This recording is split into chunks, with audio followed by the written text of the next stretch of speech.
Hey guys, it's Trey with Origin Stories. I'm super excited because I have my friend Ryan here, and he's going to share a little bit about his origins and what he does now. So, Ryan, I'll just let you introduce yourself and take it away.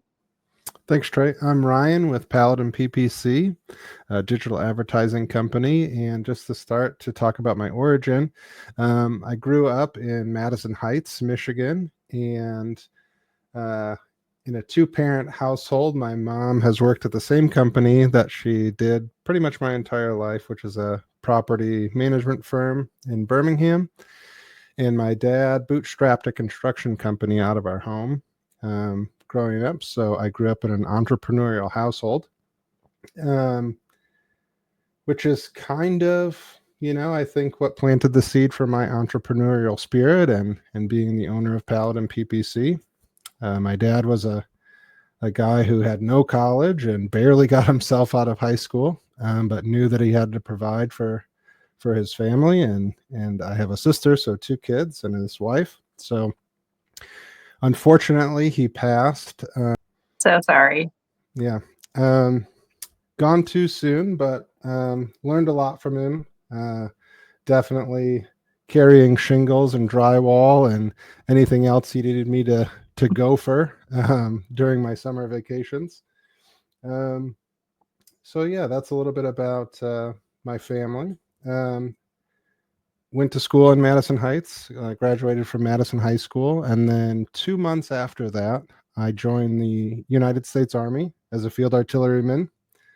Um, Thanks for your service. Thank you, thank you. Got the flag on. I think a lot of my clothes have flags on them. That's awesome. Yeah, so I joined. I don't know. Not a lot of people in my family joined the army or the military for that matter. I had a couple of cousins who did the army, and one did the Air Force.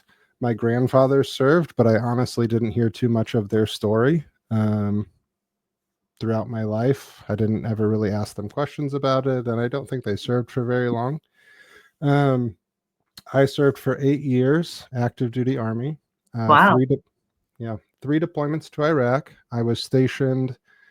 Well, let me backtrack. I joined 2 months after I graduated high school, and the only reason I joined 2 months after high school is because I told the recruiter I wanted one last summer with my friends. Um, I was 17 at the time that I signed up, so my parents had to actually go down to the recruiting office and sign me up. But 2 months, pretty much after I turned 18, I was in Fort Sill, Oklahoma, which is the home of field artillery. So I did my basic training there, and then I actually stayed there as my first duty station.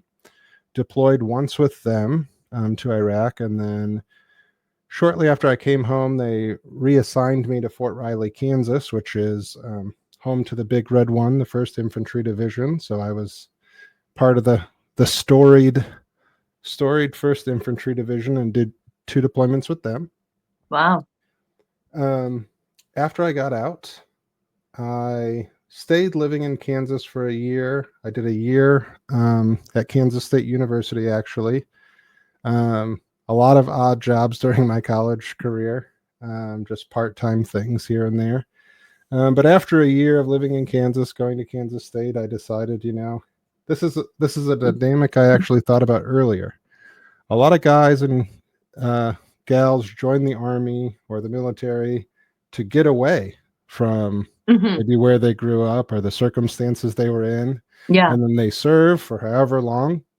And then it's almost like there's this calling to go back to what they know, but they're like a new Hmm. person when they come back. So that's what happened to me too. I just moved back to Michigan, had my GI Bill, and had to rediscover who I was as a civilian post Army. Mm. So I went to school at Eastern Michigan University, lived out in Ypsilanti, met my wife while going to Eastern Michigan. We Oh, have two kids. My son Adam just turned 7, and my daughter Emma will be 5 in 14 days from the recording of this. And yeah, I got my degree in marketing. Decided I needed to, get a big boy corporate job, and started yeah. working at Quicken Loans. It's called Rocket Mortgage now, but it was Quicken Loans back when I was working there. And worked there as a content strategist for a while, realized that it wasn't necessarily marketing focused, but it was, you know, the big kid job, you know, working downtown and for a big corporation. But I decided it was time to just move on. So I want to share this story. I'll try to make it quick. I was at Rocket Mortgage and deciding I needed a new career path, and I just really kind of pushed my degree to the wayside. I didn't think that it really mattered so much anymore, just based on the work that I was doing. Yeah. And I thought about my family and my dad and who the most successful people in my family were. And my uncle also came to mind, and he was a plumber. He's retired now, but I pulled up the Indeed, and I looked for apprentice plumbing openings. And I was just going to be a plumber, and then eventually, as I learned enough, I could maybe one day put my own name on the side of the van and do marketing for myself. And that's how marketing would eventually come out. So I found a local company that had a plumbing apprentice program, and I went to an open house they were having. And I got there, shared my resume. The gentleman there, his name is Kevin. He's a great friend of mine to this day. He looked at the bottom of my resume and saw that I had a marketing degree, and he was like, "You're here to be a plumber?" And I said, "Yep." And he was like, "How about you talk to our CMO first?" So I was like, "Okay." It was kind of a round robin open house thing, so I could have talked to everybody. But I ended up talking with her first and talked to her for, I think, almost like 2 hours, and they ended up hiring me the next day. I didn't talk to any of the plumbers or anybody else. I just talked to her and went on my way home. So that officially really started my marketing career. Excuse me. I worked internally for them for almost 4 years, kind of during COVID. So that's part of the story. I got to work from home for almost 15 months and realized that the job that I love doing can be done remotely as long as I have a computer and internet. Yeah. So when it was time to come back to work, I kind of got bit by the work from home bug. And I tried to ask, is there a way to maybe do a hybrid schedule or, and they weren't really having it. So at that time, not only because of the work from home, but I also wanted to just expand my horizons and learn more about marketing. So I wanted to break into the agency world and be able to work with people all over the country and all different kinds of businesses. So I was able to get a job in an agency, which I learned is tough to get into that first one because nobody wants to really take that risk on somebody who's never worked in the agency environment because it's a different beast than working in marketing just internally for a single company. So started there, met a really good friend there who ended up leaving the company. He went to a new, bigger company. He told me the grass was greener on the other side. And if he'd like for him to put in a good word for me. So I said, why not keep my options open? He did. Very similar story. That humbles me every time. They hired me the next day. So same as how I started working at the HVAC company. So I started working with them for a couple of years, and then it happened again. Actually, a couple months ago, I got a job offer unsolicited, offering more money and more responsibility, and that again humbled, and this must be the right opportunity. Yeah. But it was more of a blessing in disguise because it was a little bit more of the same. I wasn't the same things that were making me unhappy at the place that I was at. Kind of just got magnified when I started at the latest agency. But again, as of the date of this recording, yesterday was my last day working within someone else's agency, and I'm the owner solely of Paladin PPC and don't have what I like to call anymore that day job safety net. And there was a quote that I came across a few years ago that's really stood out to me. It's always on my mind, that if you don't build your own dream, somebody else will pay you to build theirs. And that resonated very deeply with me and kept me up more nights than I want to admit. So So here we are, doing the solopreneur thing, and running a digital advertising agency. Congratulations. I love hearing your story and being there for a little part of it when you were still kind of working with somebody else and kind of struggling with that. Like, when is the right time to go all in on me and my dreams? I'm curious, what was that point for you that you were like, okay, I have to let go, like you said, of the safety net? Was there a moment where you were like, now is the time? Um, yeah, I think for me, it started to become real. Not that I'm somebody who is prideful. I like to consider myself to be a pretty humble person, but I realized that I have marketing as a whole. Really, everybody who works in marketing, you really have a lot of unique skills that you bring to the table, and those are the deliverables to the end client.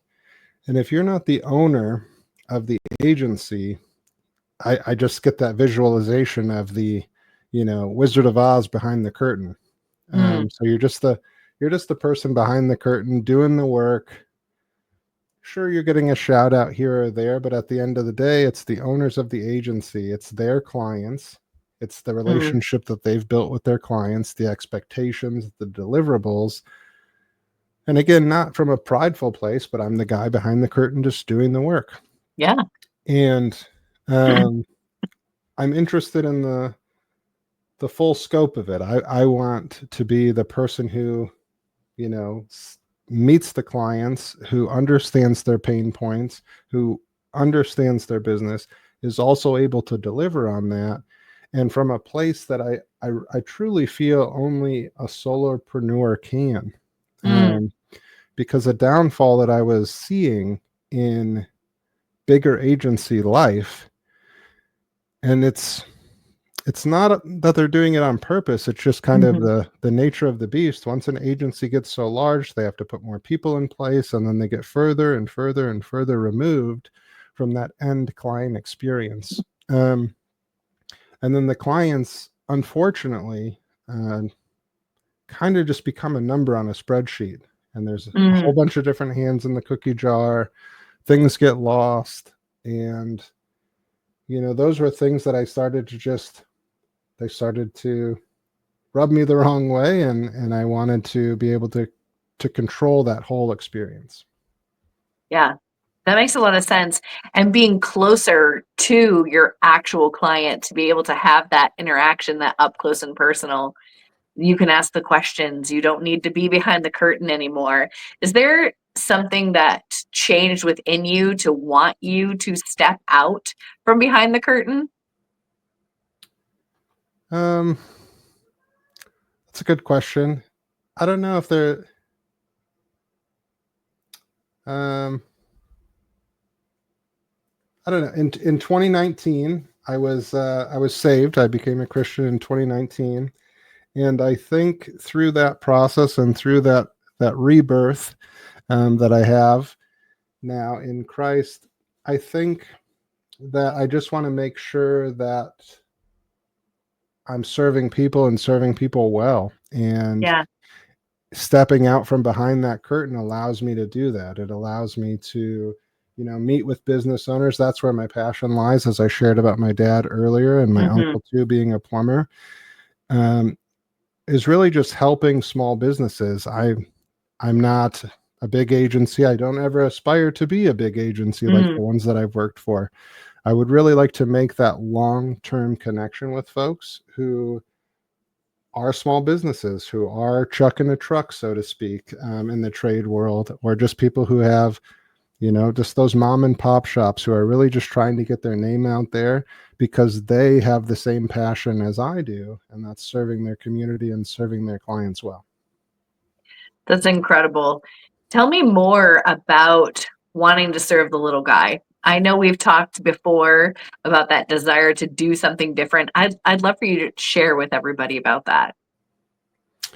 Yeah, so I think that some of the bigger commercial companies that you see in any industry, it doesn't have to be the trades, but really anybody who flashes across the screen with a 1-800 number and some office that's not in your state, even though that's where Mm, your service or product is being purchased. Um, that experience, that really personal connection is completely lost. It's really just like a commodity sale. It's very just transactional, one time.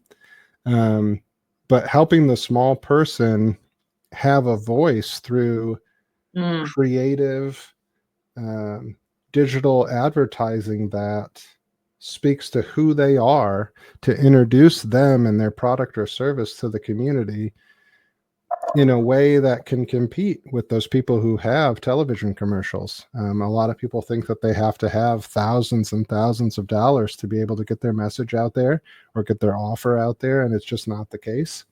Everybody is online. It's 2025, so everybody is. You need something, you go to Google and search for it. You ask around on your social media channels. And if somebody's searching for your product or service and you're not on Google, it's really just a disservice in this day and age. yeah. So, to all the small businesses owners out there listening, you don't have to have deep pockets to be able to enter your product or service into the marketplace. Yeah, I think that's really incredible to think about and wanting to fight for the little guy. I know that's something that I really desire to do because of my past, because I also have entrepreneurial parents. And that's who I want to help. I want to help the small businessmen or and women, help them to get that leg up. And I know we share that same desire to give them that equal footing, because it can be so hard as a solopreneur or someone with a small team to really get a leg up in this market where we're inundated with marketing, with ads, with so many commercials, billboards everywhere. So Mhm. how do you help the little guys stand out? Especially if they don't have a massive budget. I'm not asking you to give me the secrets of the trade, but I know that you shared a couple of different ways that you help to leverage, and I was wondering if you could just share one of those. Yeah, so I mean, every small business, all the solopreneurs that you mentioned, I mean, they've already got clients. If they didn't already have clients or customers, they wouldn't be around. I wouldn't be able to even have the conversation with them in the first place. So, if they're still in business, of course, that's great. And it's digging into the people who are their ideal customer. If they've already got customers, I help them build out what that persona or what that avatar Mhm, looks like. So, who are the people who are currently your customers? Who are the people currently purchasing from you? There's a reason that they purchased from you. That's one of the hardest things to get anybody to do in business is trade their time for something, or especially trade their hard-earned dollars for something that you mhm, offer. So the people who have purchased in the past chose you for a reason, and it's about exploring that reason and amplifying that message through paid media and giving offers and solutions and specials and discounting that speak directly to that target audience. And almost one of the nice things about not being one of these big pocketed large corporations is that your messaging can be hyper local. And sometimes it has to be hyper local because the budget isn't there to make it a larger radius. So you get to talk directly to a 5 mile radius of your business, and you most likely live in that community. You live, work, and play in that community. So you know what the people in that community are about. And it makes it a very intimate experience to be able to introduce your company in that way to the people of the community. I love how you're saying to stay local. I think so much advice comes at you about how to do business, what's the right way to do it, how do you make an impact, how do you make a sale, and you're saying, "Look in your backyard. That's who you should be serving." And think about how much more money you'd save, not just from only serving your local community for ad-wise, but, like, in the gas money that it takes to get you there. And if you are in that same local area, the community that you're then building.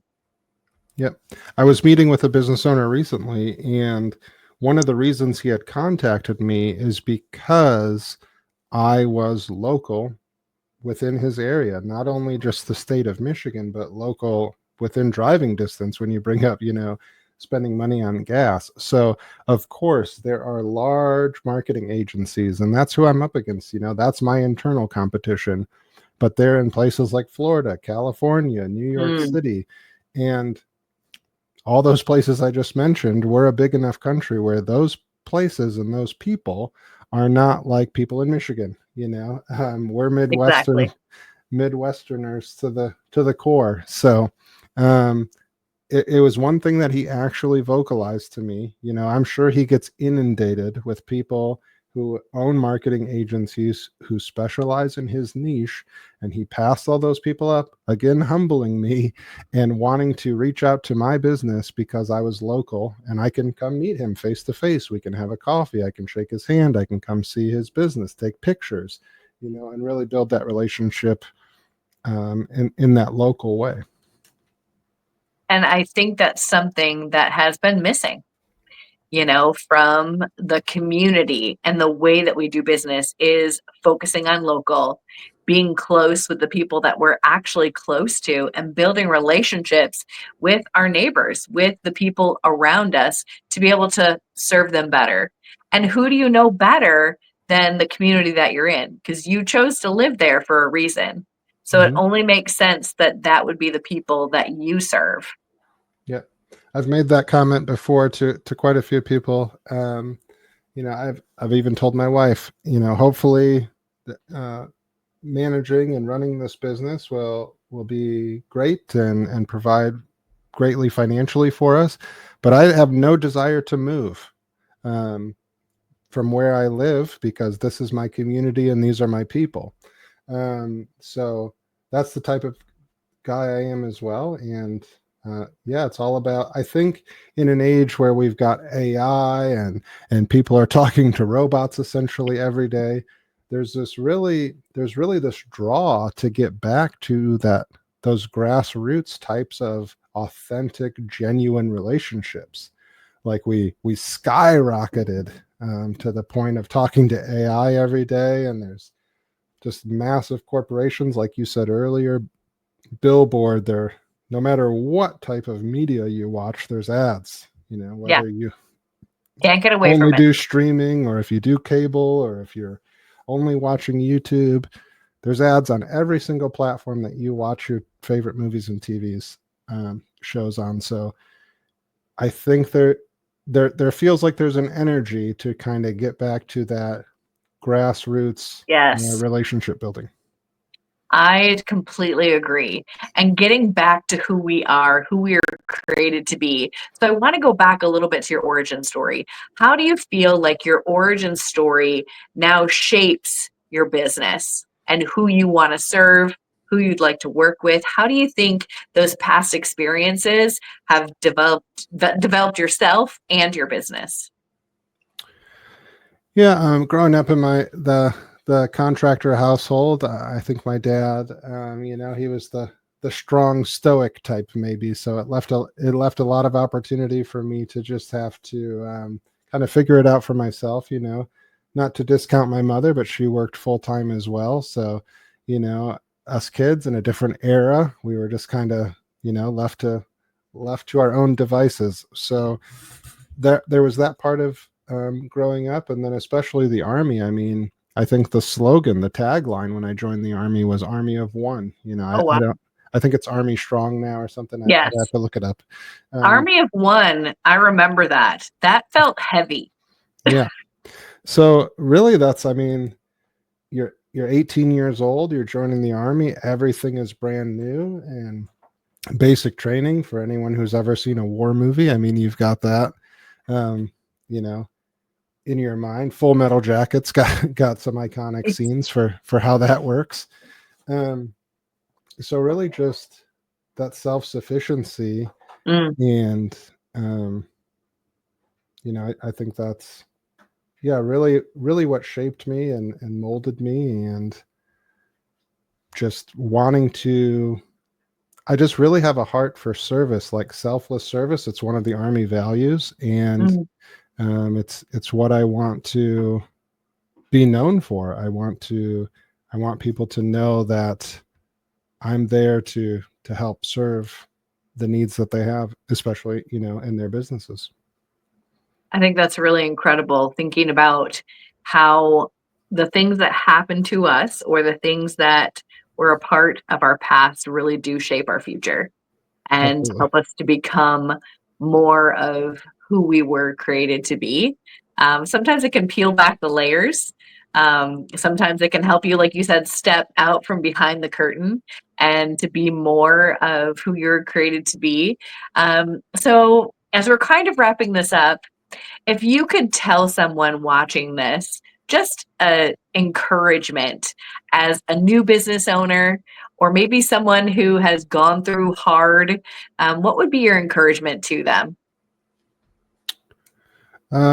A couple things come to mind, I guess. I think that's one of the beauties of, adulthood, because all of us have our origin stories and our past and things that we've gone through in life. But the beautiful thing about it is, growing up, everything wasn't always sunshine and rainbows, and Mhm.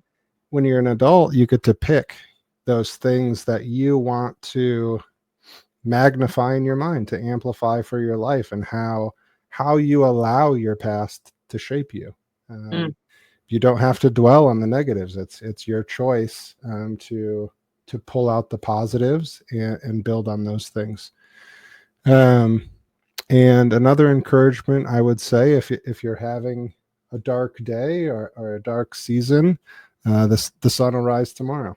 So Yeah. just know that promise is there, and to just keep pushing forward. Thanks for that encouragement. I also resonate with that because I am someone that shocking shocking confession here. I'm actually a pessimist and I fight so hard for my positivity, and as someone who always thinks the worst of a situation, I work really hard to retrain my brain, to shape new neural pathways, to get in the word, and to have good influences around me so that I don't stay stuck in that negativity. And Mhm. so I think that is great encouragement. Thank you so much for sharing a little bit of your heart and your time. And how can people get connected with you, Ryan? So that's another important marketing tip I'll leave you with. So if ever you've got a business idea, make sure that the name is available everywhere. So that way you don't have to be Paladin PPC on Facebook, but Paladin underscore PPC dash one on Instagram. So you can find me everywhere on social media, at Paladin PPC. And that's my website as well, paladinppc.com. So I'd love if Awesome. you guys would check it out. Thanks again. And, as we're having a final word, is there anything that you'd like to leave the people with? Just go out and be great. Don't try to fight that pessimistic person, because the optimists are the ones who find the opportunity. Awesome. Thanks so much for joining us. And I hope you'll tune in next time to Origin Stories.